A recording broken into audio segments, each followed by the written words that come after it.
go. So this morning, you thought you were coming out to sit through a church service, but this is not a church service. This is an audience participation service. This is a service in which you get to participate in your spiritual growth, where there is a window of opportunity for you to grow. And when you take that window of opportunity, when you make that move in your consciousness, when you take that step, and you know when it's the right step, you know when it's the right time, because there's that in you which already knows. You can just feel it. You know, there's that part of you that knows. The studies have been done. There have been hundreds of thousands of documented cases of people who've been on an operating table or in a hospital room, and there's no brain function according to the machines, and they think that the person isn't there anymore, so they cover over their head so they certainly couldn't see. And yet there's a part of them that's hovering over the scene, and later goes and tells all the doctors and nurses all the things that they said, to their embarrassment in some cases. How many people have heard of this going on? Hundreds of thousands of these documented cases. Who is it in you that can see when the eyes are covered and closed? Who is it in you that can think when the brain is not supposedly functioning? There is that which is eternal and beyond, that which is behind and above and beneath every conscious thought. And that's the part of you that is giving you a window of opportunity. There's always opportunities for growth. There's little ones. There's little ones. How are we going to react to the traffic, or how are we going to react to the person in the line, or how are we going to show love to this person who's checking us out? But we also have big ones, great big ones, big opportunities to forgive. Jane Elizabeth Hart had one of these. She was given a book by her mother called I Will Lift Up Mine Eyes by Glenn Clark, and there's a chapter on forgiveness, and she read about it and she thought it was very nice. Forgiveness, it would be really wonderful, be very helpful for people who need to forgive someone. She couldn't think of anybody she needed to forgive. Her phone rang. It was her mother-in-law. Oh, she realized it. Here was the woman who would come over to her house whenever she'd come over to her house and do this. And would always tell her the better way to parent the baby, her first baby that was there. And she got her retaliation by not letting her have the baby when she wanted her. You know, I'm just a little too busy. You can't do this. Now, never mind that she really needed the help. Never mind that her mother-in-law was perfectly capable, loved the baby, was a very safe person. Besides doing these other things, she'd be great with the baby. And Jane would be able to go off and do her shopping and do the things that she really wanted to do. But no. You can't, no, I can't let you do that. And on top of that, there was a coffee klatch. Remember the days of the coffee klatches? This was the 1950s, and the women in the neighborhood would get together and they would have coffee and they'd talk about their mother-in-laws. So she realized that she needed to do some forgiveness work because she really had seething resentment towards this person. And so she did her as best she could. She hadn't come up with the 7 steps yet. She didn't really know all these methods, but she did her journaling, she did her forgiveness work, and her heart turned, and she began to find out that she had an ally in her mother-in-law. That yes, her mother-in-law loved the baby and would take the baby for a full day, maybe 2 days during the week while she could go and do the other things that she needed to do. That it was a wonderful collaboration she had. Now, there are windows of opportunity if we're open to them, and sometimes it comes in a phone call. But you see, she was open to it in that now moment. I had another Jane Elizabeth Hart story about a window of opportunity. The first time I met her was, I went to her class at Unity Village Chapel where she was the lead teacher. And she was teaching this class, and in this class there was a guy who stood up and asked for her magic marker and told her to step aside and went on the board and started teaching the class, and he had a better idea of what needed to be taught. Thank you very much. And I had some judgments about that. I thought, well, she should not let him do that. 2 years later, she expressed to me and explained to me that she knew that the people in the class were very timid people, many of them, and it would have shattered them the way he would have reacted, so she let it alone. And what she didn't tell me until a couple of years later was that the next week he tried it again, and she said, no, I'm sorry, I'm teaching the class, thank you very much. And he gave her some choice words and left the room. Well, she didn't see him. She didn't see him for quite some time. And I guess it was a couple, 3 years later that she ran into him at Unity Village in the Silent Unity building. Every day at 11 o'clock, they have a prayer service for the employees, and he was there, and he made a beeline to her, and she thought, oh boy, here he comes. And he had tears in his eyes, and he said, you changed my life. You gave me the most important experience of my life, and I've been too ashamed and embarrassed to come and try to find you and talk to you about it. But I realized after I went home that I was on a colossal ego trip, and that I needed to get a little humility, and that I needed to change my ways. And I've been spending the last 2-3 years, whatever it was, working on myself, and I've changed. And I just want to thank you for it. And the rest of the story is, he passed 6 months later. She'd given him this great gift. Where in your life have you had a window of opportunity, both in terms of having the opportunity like he had to learn something, to grow, maybe when it's uncomfortable, but also maybe you've been somebody who's planted a seed for somebody else, and maybe they didn't seem too receptive, but you never know. You never know when you plant a seed. I can't tell you, a year never passes when somebody doesn't call me from a church that I used to serve, without exception, somebody who did not seem receptive at all, and often somebody who left the church with an attitude of, and you and your little dog too, and then they call me up and say, that thing that you told me, and I don't even remember usually what it was, this thing that you told me changed my life. I've been working with this, and I'm thinking, I would have never guessed. And you never know, but you never know. Sometimes you'll never know. We just scatter seeds. We just do the work. We open up our hearts, and our window of opportunity is to offer other people that opportunity without attention to what they do with it. I've shared many times about the time I was meditating with Edwene Gaines out in the desert Joshua Tree in California, and during the entire meditation, as we're in my sacred spot that I always like to go to, I was seething, and these snarky thoughts about this other person kept coming up, and it kept coming up. You got to tell Edwene. You got to tell Edwene. Well, I didn't want to rag. I knew I should just handle this. And finally, at the end of it, she says, "How was it for you?" And she looked right through me, and I said, "I shouldn't do this, but I got to tell you this." And what I didn't know is that she said, "What you don't know is that I just flew from their house. I spent 2 weeks there, and they're ready to hear that from you." And it's interesting because they weren't really ready to hear it from me, except for they said, "Oh no, it never happened." And they said, "Oh, and you have to go and ask forgiveness for this other person for this thing that you did." Something I didn't even realize I did, and they were right. I had not been conscious of this situation. And so I cleared my deck with this other person, and it didn't matter. It doesn't matter how another person takes your window of opportunity. It doesn't matter how another person responds. The important thing for us to do is to take our spiritual steps, not how they seem to turn out for us. You take your spiritual step without attachment to what looks like the outcome. You take your spiritual step when you're guided to take your spiritual step. I take my spiritual step when I'm guided to take my spiritual step. Together?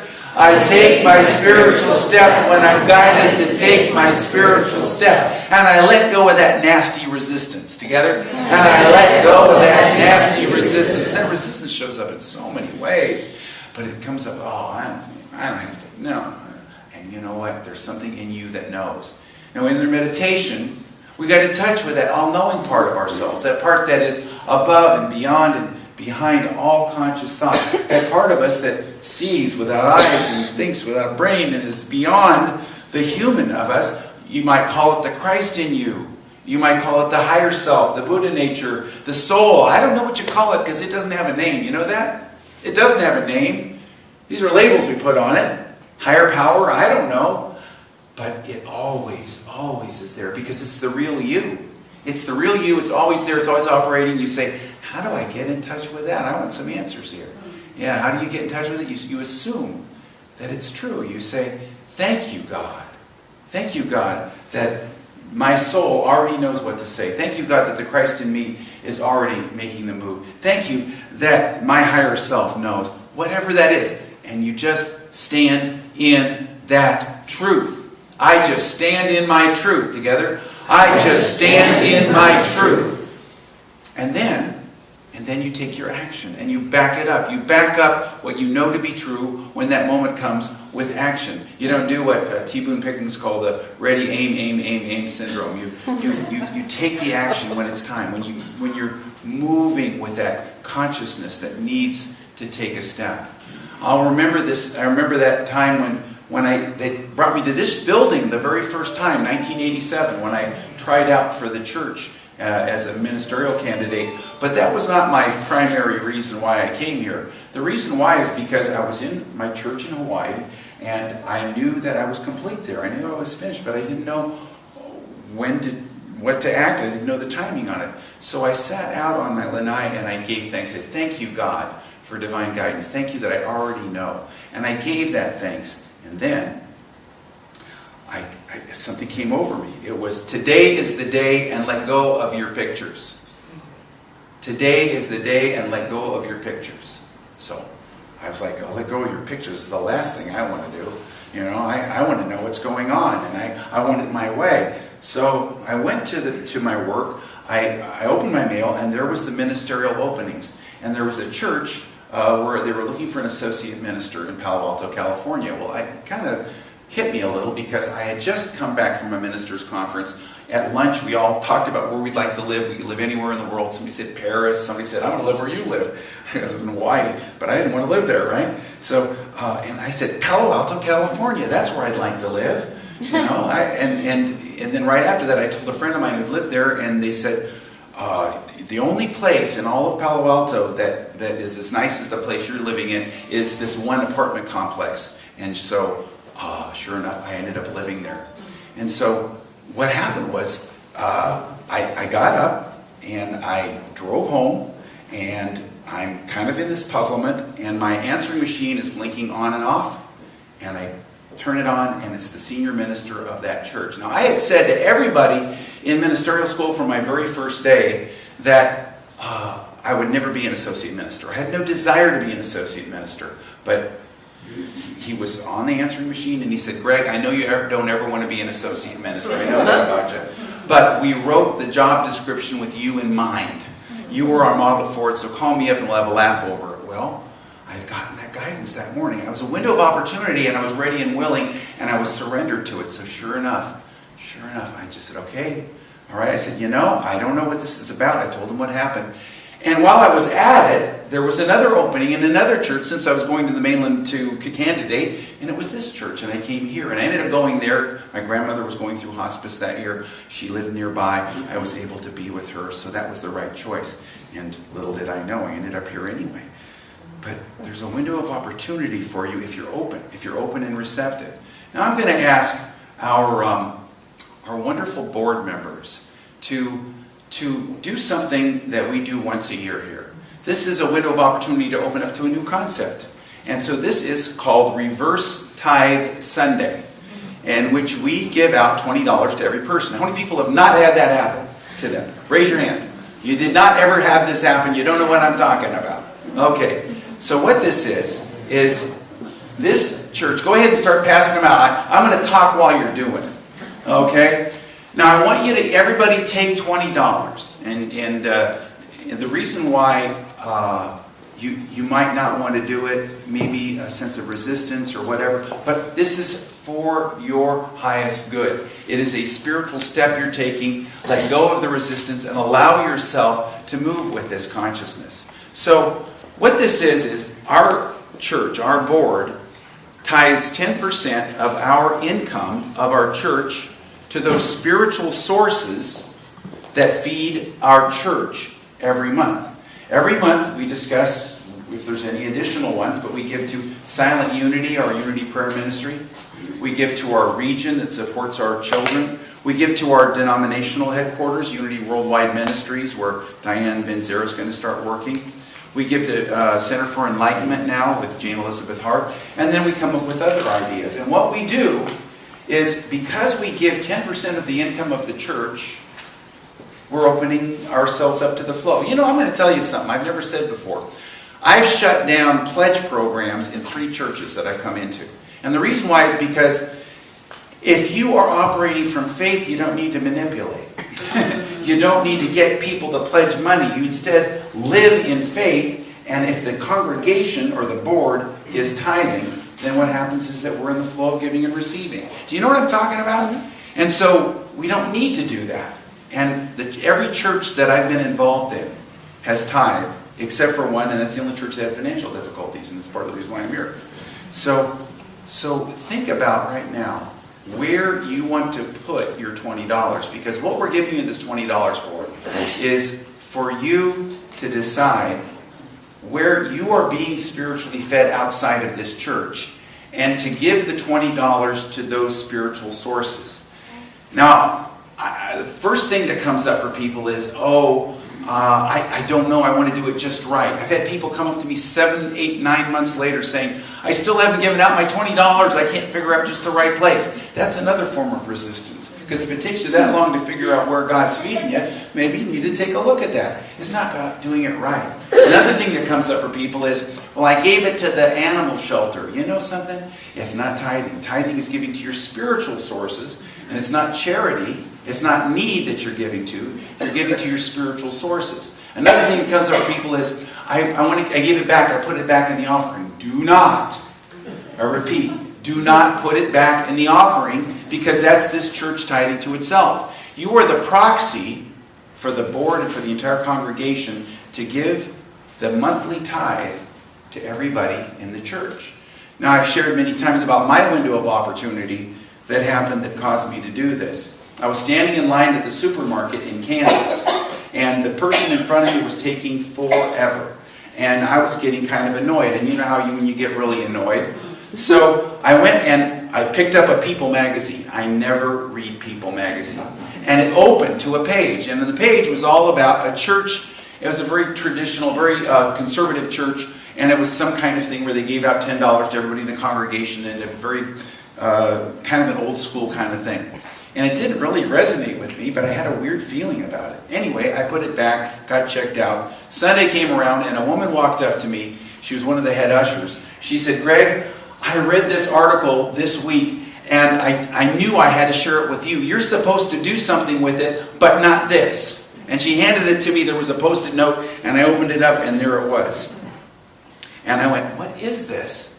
Well, you know, I practiced what we did during the meditation. And what I said was, and first thing I did was I had a jacuzzi tub, and I put bubble bath in it, and I let the jacuzzi go, so I was in all the bubbles. You know, you have to be in a sacred space in order to get your answers. And I said, okay, thank you, God, that I already know what this means. And it was all over me. The church was supposed to use this as an experience of a reverse tithe. And we ended up getting involved in the news media. All the countries and all the papers in every metropolitan area in the country wrote articles about it. It was a big deal in that community. We had a full page, front page thing on it. But the point of it was that everybody in the church was a proxy for the rest of the congregation, for the board, for that month. And we've done it ever since in the churches I've been in, where we divvy up what we would normally tithe, the 10% of the income of the church, and we give you the opportunity to experience what it feels like. To ask yourself, where am I being spiritually fed? Again, outside of the church, not to charity or to need, but to the spiritual sources. And of course, we have no control over this. And so if you need to come through the line and tell me that why you're not going to do what I'm saying, that's okay. I'm not going to argue with you, because I never argue with people about religion. It's against my religion. So I just free you to do whatever you're going to do, but I'm going to keep teaching this truth, because I've been practicing this since I was 13 years old. When I was 13 years old, my parents went to a different church than I did, and because they had a youth program, but the minister didn't give very good talks. So I had to sit through the minister's talk after the youth program while my parents went to this different church, and then they'd come and pick me up. Well, during that time, I was 13, I would pick up a pamphlet or something because I was bored, because he really didn't give very good talks. And there was one called As You Tithe, So You Prosper, and I read it, and I decided, this makes sense. I'll do this. It was all about the spiritual principle of tithing. So I just put my dime in the little envelope, and I started tithing then, and I started that practice in my life. And that practice made a huge impact in my life. By the time I was 17, I bought a new car. I was flying all over the country. My dad said to me, how come you, I'm 50, how come you get to travel all over the country? And and you have a brand new car. I've never had a brand new car. I've never got to do that. I said, it's because I tithe, Dad, and you don't. Snarky little kid, right? So, but my mom told me to tell congregations, she said, you tell him that he wanted to, but I wouldn't let him. So I experienced this, and then I got away from it in college, and then I went into ministerial school, and Hypatia Hasbrook, who wrote the book, Handbook of Positive Prayer. How many people have read the book, Handbook of Positive Prayer? You haven't? Oh, well, it was a bestseller in Unity years ago. And and she was one of our teachers, and she said to us, you're going to be ministers, and unless you're tithing, you're a hypocrite, and you need to do this. Now, oh, not only am I a hypocrite, I'm broke. How am I going to do this? And I realized what the principle was. I figured I'd done my budget. I knew I was 20% in the hole. I figured another 10% just means I'm 30% in the hole. I'm not making it anyway. So I went ahead and I started tithing that week. That week, and this is the truth, 2 churches at random chose a ministerial school student, a deserving student, to give their monthly church tithe to. And I was one of the two. I was one of the people in both cases. And I'd never heard of that happening before or since. And the reason why is so I can stand in front of you and tell you the story, I'm sure. Spirit set that up. The strange thing was that until I ended up getting my second year of ministerial school, a church, and my income went up by a factor of 6. But what happened was, at the end of every month, I'd have money left over. It was like the loaves and the fish. I just kept tithing, and I kept receiving, and I was in the flow of giving and receiving. The reason why I'm telling you this is because it's a spiritual principle, it's a practice, and we get to experience the fruits of it as a church. You know, I remember my very first church was founded in 1921, and the church had never tithed as a congregation and board. And I brought that to them, and they were in terrible debt, and they were able to pay that off within 3 months. And they never looked back. So I knew my second church that I was going to find out in advance, are they tithing? And so I asked them, and they said, oh, yes, we are. Well, it turned out that they thought they were, but 2 board members were holding the money in escrow for another organization, and they weren't tithing, which explained why, when I got there, they were 3 months in. They had 3 months' income in debt, and I had to front all of the bulletin printing and all their expenses on my credit card because they didn't have enough money in the church to take care of it. And furthermore, the bookkeeper would come to me every month, and she'd say, I do my affirmations, see them every day for a half hour every day, and we always at the very last minute get a miracle and we're able to do this. And I said, you know, put away your list. There's a better way to do it. And I said, aren't we tithing? And she said, well, we're supposed to, but these 2 board members told me not to. And I went, oh boy. So I talked to the 2 board members. They got really upset, offered to resign. I said, thank you. Thank you, God. Thank you, God. Thank you, God. And we dispersed the funds that week. For the first time in a long time, they went into the black, and we paid off everything within 6 weeks. And that church thrived. And every church I've been in has thrived. This church thrives without pledge programs, without manipulation, without, all the rest of that hoo-ha, because we're in the flow. It's a better way. And I said to her, instead of having to do all of this hard work in consciousness, we can just get into the flow. So what I want to do is offer you the opportunity to get in touch with where you're being spiritually fed outside of this church, and to find out where you want to give your reverse tithe.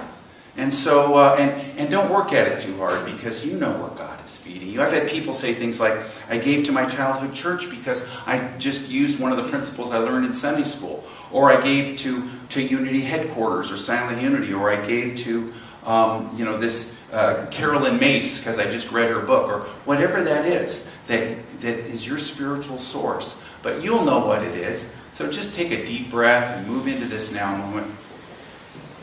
And just know in this now moment, that there is that in you which is above and beyond and behind all conscious thought. And there's that higher self, that soul, that Christ in you. And I just say, thank you, God. Thank you, God, that my soul already knows where I'm being spiritually fed. Thank you, God, where my spiritual good is coming from besides this church. And I know what it is. And I open up to this window of opportunity of knowing. And as I move into this quiet time, I just bring myself back again and again to thank you, God, that I already know, that my soul already knows what I need to do. Just move into this silent time.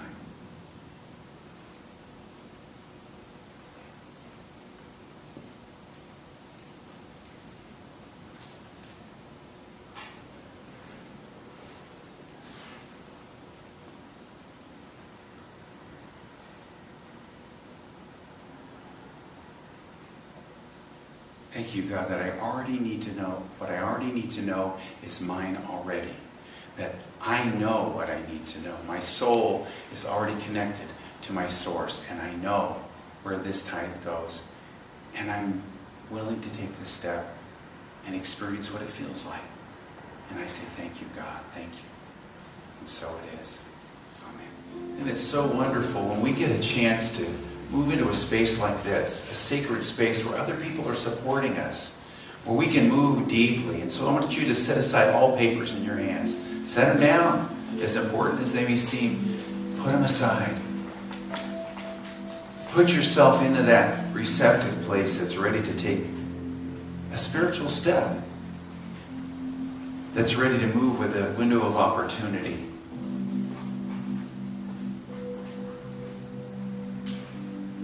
The part of you that already knows what to do, what to say, how to show up in the now moment.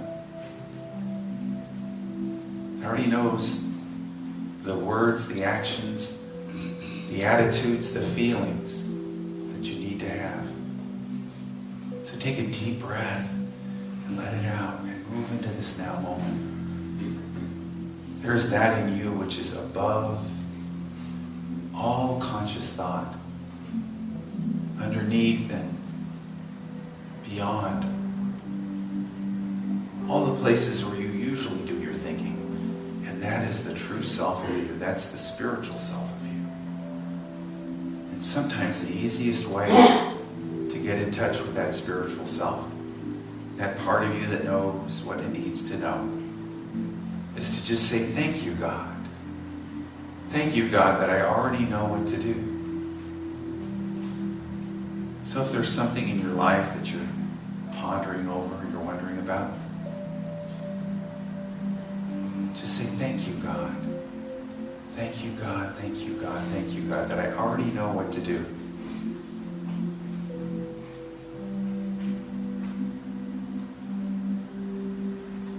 More deeply into this sacred presence, setting aside what you have.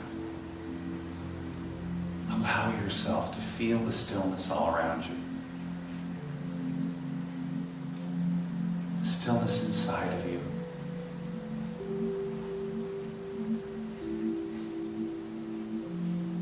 And take something that you are dealing with in your life. It could be a person, a relationship, a step you need to take, a situation in your life, health, abundance, or whatever it is, and just say, thank you, God, that I already know what I need to know. Thank you, God, that there is that in me that is underneath and behind and above my conscious thought. So I say thank you that I already know what to say. Thank you that I already know what to do.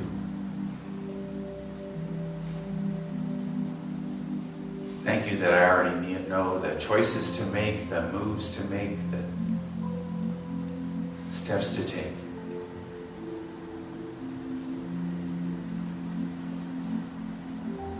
Thank you that I already have the answer I'm seeking.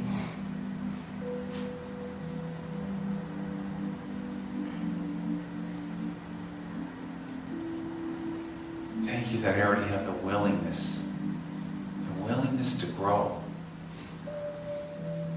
Without that willingness, the rest of the steps cannot happen. So we focus our will. Yes, I am willing. I'm willing to see. I'm willing to be. I'm willing to take this spiritual step, whatever it is. and the readiness. The readiness that comes by saying, thank you that I already know. Thank you that the words come, the revelations, the action, the feelings, the thoughts. Thank you that everything I need is already here. Thank you that I already know what I need to know.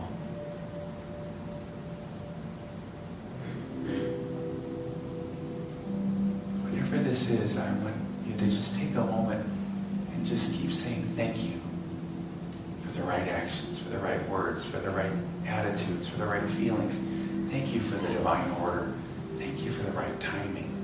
Thank you for the window of opportunity. And just keep saying thank you silently whenever your mind wanders for the right outcome, the right solution. Thank you. Thank you that it already is. Thank you. Thank you.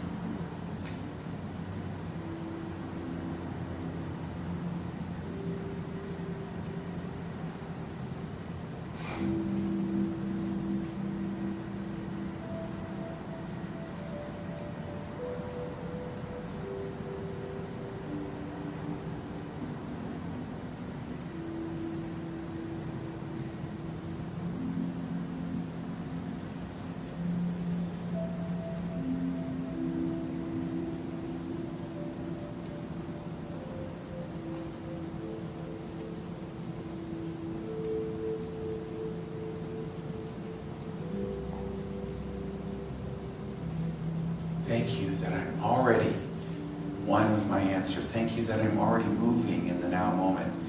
Thank you that I'm lightening up and I'm letting go into this precious moment. And I just let go and I'm open. I'm open and receptive to the window of opportunity, to the guidance that I need to do what I need to do, what I need to know. Just say thank you. Thank you, thank you. And so it is. Amen. We get ready and we give from that spirit of taking a spiritual step, of a window of opportunity. And our offering statement is, I give with courage and I receive abundantly. Together, I give with courage and I receive abundantly. And silently. And again aloud together. I give with courage and I receive abundantly, and so it is. Amen.